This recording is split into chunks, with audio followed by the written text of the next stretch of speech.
구독과 좋아요 부탁드립니다. 박수! 여러분 안녕하세요. 잘 지내고 계시죠? 여러분들 사순절 어떻게 잘 보내고 계세요?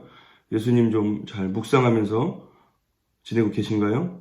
자, 저도 이번 사순절을 보내면서 코로나와 여러 가지 때문에 조금은 부족한 사순절을 보내고 있지 않았나라고 하는 생각에 조금 반성하면서 이제부터라도 더 예수님을 생각하면서 좀 지냈으면 좋겠습니다.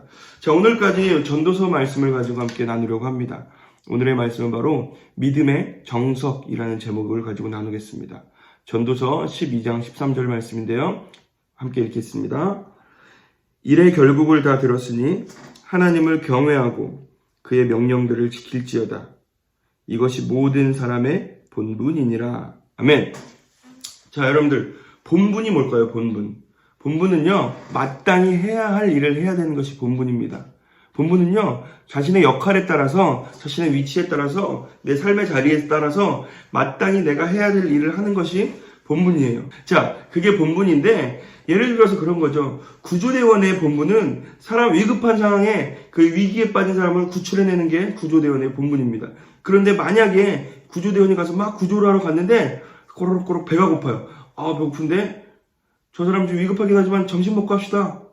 이게 본분일까요? 이건 본분을 다하는 것이 아니죠. 또 우리 한 가지 더 생각해보면 여러분들이 너무 배가 고파서 짜장면이 너무 먹고 싶어서 중국집에 갔어요. 가서 저 짜장면 곱빼기 한 그릇 주세요. 보통은 좀 모자라니까 곱빼기 한 그릇 주세요 하고 딱 앉았어요. 근데 갑자기 이 주방장이 딱 가지고 나오는데 갑자기 짬뽕을 갖고 나오면서 우리 집은 짬뽕이 더 맛있어요. 오늘은 짬뽕이 더 맛있으니까 이거 드세요. 무조건 이거 드세요. 이러면 요리사의 본분을 다하지 못한 것이죠. 본분은요, 자신이 해야 할 일을 제대로 행해내는 것이 그리고 그렇게 살아가려고 노력하는 것이 본분이다라고 하는 것입니다. 학생은 학생으로서, 자녀는 자녀로서, 부모는 부모로서, 교사는 교사로서, 직업, 삶의 자리 여러 곳에 맞춰서 우리는 그것에 맞는 본분에 맞게 살아가야 될 것이고, 사람들이 자신의 본분에 맞게 역할에 맞게 제대로 살아갈 때 우리 사회는 바르게 돌아갈 것이고 우리는 모두가 행복하게 살아갈 수가 있을 것입니다. 이것이 우리들의 삶의 가장 기초이고 기본이라는 것이죠. 여러분들 수학의 정석이라는 책 아세요? 수학의 정석이라는 책은요, 진짜 옛날부터 있었던 책이에요. 지금도 그걸로 수학을 공부하죠. 수학의 정석은요, 수학의 기초가 담겨있는 책이에요. 저는 문과 출신이라 그것만 봐도 어렵긴 하더라고요. 자, 그런데 그 수학을 배우려면 웬만한 그 중고등학생, 고등학생 정도는 그 수학의 정석을 보고 또 여러 가지 문제집들이나 다른 것들도 그거의 기초에서 이 여러 가지 그 응용이 되어서 나온다라고 하는 것이죠.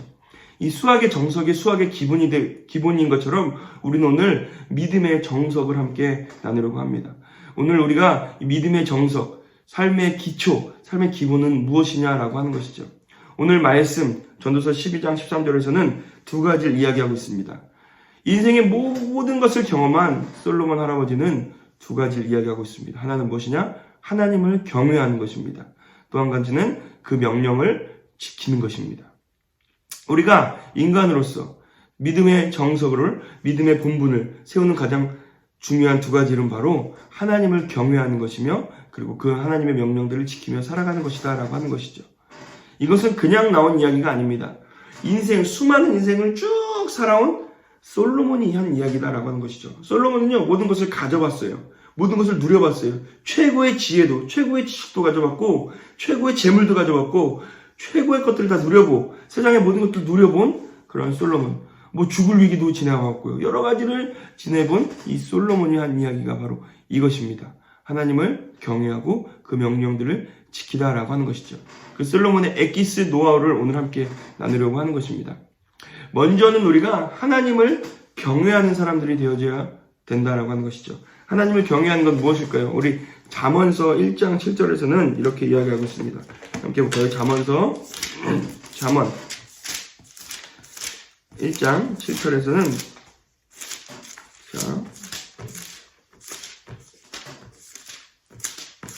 여호와를 경외하는 것이 지식의 근본이거늘 미련한 자는 지혜와 훈계를 멸시하느니라. 아멘. 하나님을 경외하는 것이 지식의 근본, 첫 번째, 기본, 기초라는 것이죠. 이 말씀을 지키지 않고 듣지 않는 사람은 이것을 멸시하는 사람은 미련한 자들이다 라고 하는 것을 오늘 말씀에서 이야기하고 있습니다. 또 한 군데 볼까요? 잠언 9장 10절입니다. 9장 10절에서는 이렇게 이야기합니다. 여호와를 경외하는 것이 지혜의 근본이요 거룩한 자를 아는 것이 명철이니라. 하나님을 경외하는 것이 모든 지혜의 근본, 첫 번째며 하나님을 아는 것이 모든 것의 첫 번째 근본이다라고 하는 것입니다. 우리는 하나님을 이렇게 경외해야 된다라고 하는 것이죠. 하나님을 경외한다라는 것이 무엇일까요? 경외는요, 하나님을 온전히 두려워하는 겁니다. 근데 이 두려움이라는 것이 하나님이 내가 하나님 말씀 지키지 않으면 내 인생에 안 좋은 일이 생기는 거 아니야? 나를 혼내는 거 아니야? 이런 공포스러운 두려움을 이야기하는 것이 아닙니다. 하나님을 두려워한다는 것은, 하나님을 경외한다는 것은 어쩔 줄 모르는 마음이에요. 온 세상을 창조하시고 나를 창조하시고 초월적인 존재에 대해서 어쩔 줄 모르는 마음이라는 것이죠. 예전에 지난 겨울에 꿈미 수련회를 갔는데 한 목사님이 이것을 잘 표현해 주셨어요. 경외하는 것에 대해서 우리가 알기 쉽게 표현해 주셨는데 어떠한 마음이냐면, 여러분들 가장 좋아하는 연예인이나 꼭 보고 싶은 사람들 있죠. 저 말고요. 꼭 보고 싶은 사람들이 있을 텐데, 예를 들어서 그 사람이 내 눈앞에 딱 나타났어요. BTS가 내 눈앞에 딱 나타났어요. 어떻게 해야 될지 모르는 거야. 지민, 어떻게? 그러니까 옆에서 이제 친구가, 야, 가서 빨리 사인 받아봐. 말 좀 걸어봐. 난 못해. 난 쳐다보지도 못하겠어. 난 못해. 난 넘어져서 어떻게 못하겠어. 이게 하나님을 경외하는 것에 가까운 그런 경외, 두려움이라는 것이죠. 무서워서가 아니라 너무나 좋은 분이라서, 너무나 깨끗한 분이라서, 너무나 정결한 분이라서 그분에 대해서 정말 어쩔 줄 몰라 하는 마음이 경외하는 마음입니다. 우리는 하나님을 이렇게 경외해야 된다는 것이죠. 또 하나님을 경외한다는 것은 무엇이냐? 이런 하나님을 내 삶의 주인으로 인정하는 겁니다. 먼저는 하나님이 온 세상 창조주이심을, 온 세상을 지으신 분임을, 나를 만드신 분이심을 인정하는 것이 하나님을 경외하는 것이고요. 그 하나님께서 내 삶의 주인이시다라는 것을 인정하는 것이 하나님을 경외하는 것입니다. 이것을 인정하는 것이 하나님을 바르게 경외하는 것이다 라고 하는 것이죠. 나를 만드신 하나님께 내 주권을 드리는 겁니다. 하나님이 내 삶의 주인이라는 것은요, 내 주권을 하나님께 드리는 거예요. 주인이란 말은 뭐죠? 주권을 가진 자라는 거예요.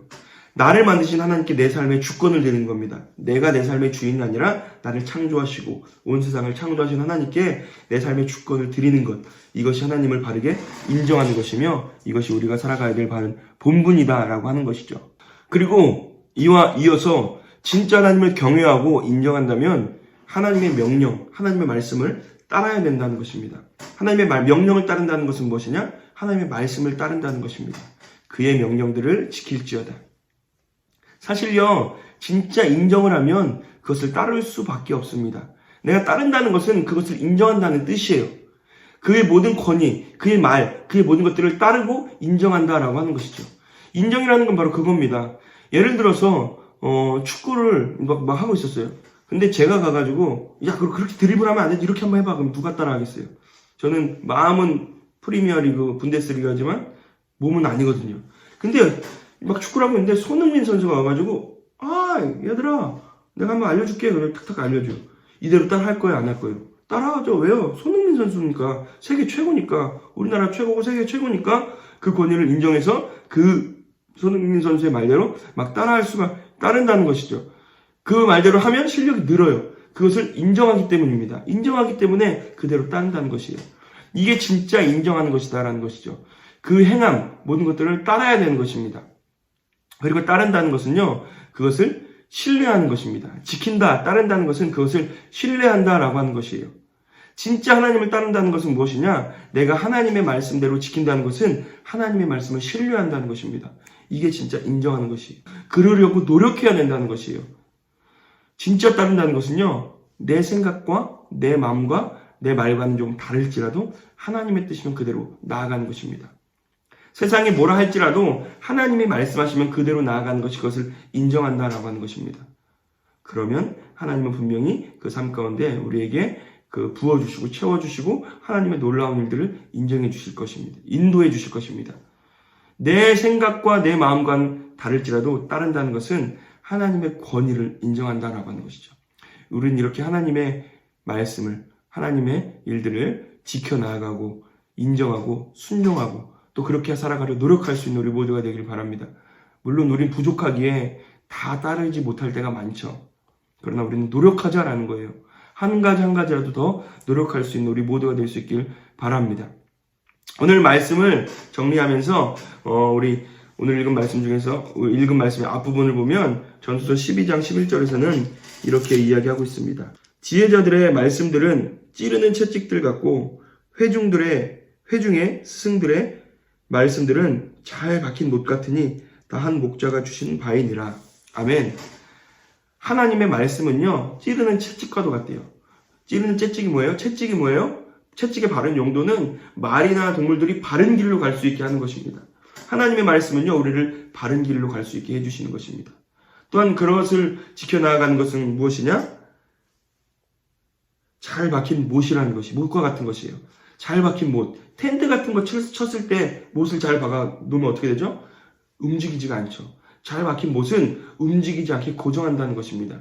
우리는 이 말씀처럼 찌르는 채찍과 같이 하나님의 말씀 내 삶을 인도하시고, 그리고 잘 박힌 못처럼 하나님께서 내 삶을 지켜나가신다는 것을 기억해야 될 줄로 믿습니다. 또 우리가 그렇게 지켜나가려고 노력할 수 있는 우리 모두가 되길 바랍니다. 이렇게 하나님을 경외하는 것, 하나님을 바르게 두려워하고 하나님을 인정해드리고 내 삶의 주인으로 모시고, 그리고 그 말씀을 지키려 살아 노력하는 것, 이것이 우리들의 삶의 본분이요, 그리고 믿음의 정석이요, 믿음의 기초인 줄로 믿습니다. 우리가 이 삶을 쭉 이어나가서 하나님께서 원하시는 삶을 살아갈 수 있는 우리 모두가 될 수 있길 간절히 바라고요. 여러분들 말씀을 통해서 하나님과 언제나 함께 할 수 있었으면 좋겠고요.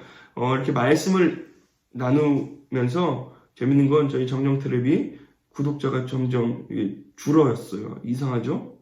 자, 여러분들 많이 구독해 주시고 좋아해 주셔서 더욱더 좋은 컨텐츠로 많이 만나볼 수 있었으면 좋겠습니다. 감사합니다.